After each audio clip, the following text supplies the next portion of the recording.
Ops, wait lang. Huwag ka munang mag-scroll. So, syempre, magbibigay muna tayo ng word of the day. At pag-usapan natin itong tinatawag nating pin left tsaka yung pin jump natin na tinatawag din nating hiatus or hiatus.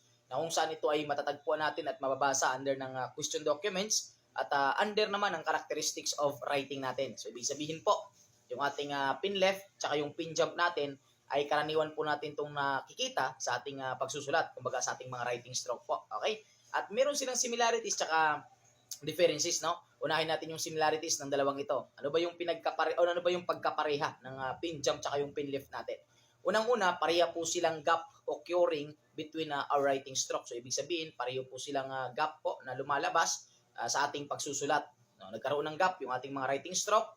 It's because may some circumstances. Okay? So, now, yung pinagkaiba po nila is ganito lang.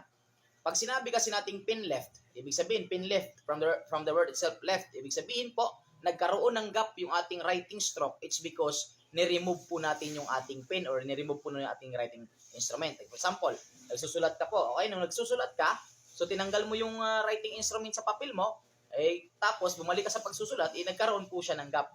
Okay, sa between stroke natin, between writing stroke, nagkaroon siya ng gap. It's because we remove the writing instrument or we remove the pin. Okay, that is considered pin left. Okay? Now, pag sinabi naman po nating pin jump or tinatawag natin itong hiatus or hiatus, ito naman yung pagkakataon na kung saan nagkaroon din siya ng gap sa ating writing stroke. But then, nagkaroon siya ng gap pero without lifting the pin naman. Kung kanina kasi sa ating pin left, kaya nagkaroon siya ng gap kasi ni-remove natin yung ating writing instrument.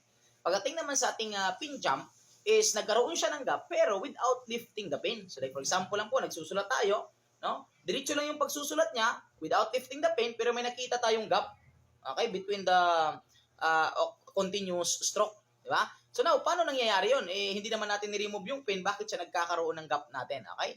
Maraming dahilan. Pwedeng dahil sa speed ng pagsusulat mo, kaya hindi natin namalayan, nagkaroon lang siya ng gap, it's because sobrang mabilis yung pagsusulat natin. Pangalawa, maaari ding dahil nagkaroon ng error yung ating writing instrument. For example, yung ating ginamit na pen is hindi tumulo yung ink, di ba? So, malamang is nagkakaroon ng gap. And pwede ding uneven surface yung nilagyan ng papel. Kaya nung pagsulat mo, kaya nagkaroon po tayo ng tinatawag nating pin jump or hiatus. So, now, ito lang yung tatandaan natin na actually, pareha sila Pareha silang gap sa ating writing stroke. But ang pinagkaiba nila, yung pin left kasi, nagkaroon siya ng gap kasi ni-remove natin yung writing instrument. Pagdating naman sa ating pin jump or hiatus, nagkaroon siya ng gap without lifting the pin. Okay? Dahil sa mga binanggit natin kanina na mga circumstances, kaya nangyayari yon. At tandaan po natin, ito pong tinatawag nating pin jump or hiatus, ito din po ay tinatawag nating special form of pin left. Okay? So ulitin ko po para mas madali po natin maintindihan.